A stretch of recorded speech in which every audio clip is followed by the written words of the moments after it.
Si Kitty nasa Davao na kasi may rally pa mamayang gabi sa Davao. Mabalik din siya. Si Kateki, naka-day off si Kateki.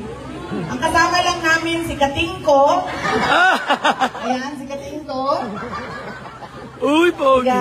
Ibaan, Batangas. Wow! Yan na lang, mas malapit sa inyo. Si Kateki, taga saan ba yun? Hindi ko alam. Napakabait mong congressman ninyo.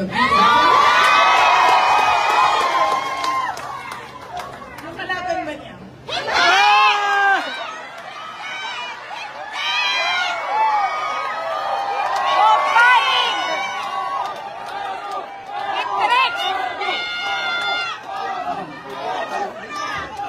Narating tayo dyan.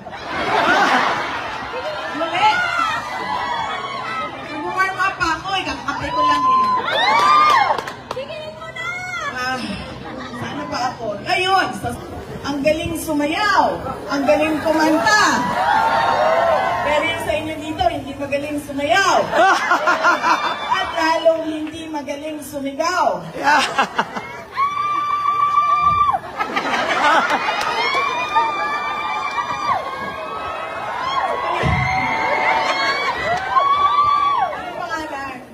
Buhaya!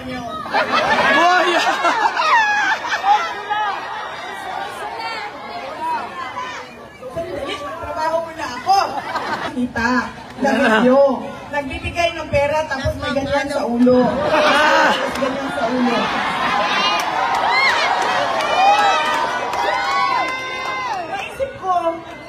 Naisip ko, kasi syempre sa amin sa Mindanao, hindi pa ako nakakita ng ganon.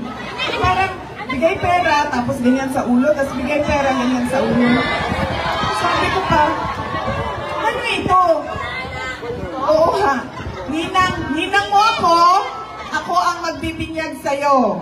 Ninang mo ako ang magbibinyag sa'yo. Ganun ba yun? Tanggapin mo ito, iboboto. May rape case ang asawa niya. Diba?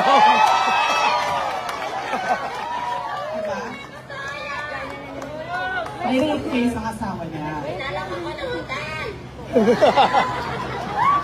Well, hindi ko alam yan, ma'am. Pero ito lang ang alam ko.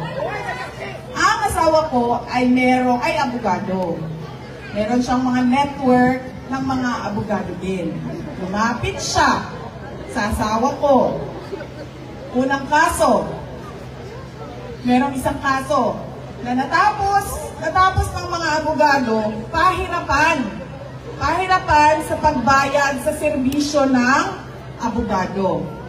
Pangalawang kaso na nilapit niya, ano sinabi? Huwag na yan tanggapin dahil nahihirapan tayong mangolekta ng bayad sa serbisyo natin. Pero binayaran niya. So, tinanggap yung pangalawang kaso. Yung pangalawang kaso naman ay merong balanse na 8 million pesos. Oh my God.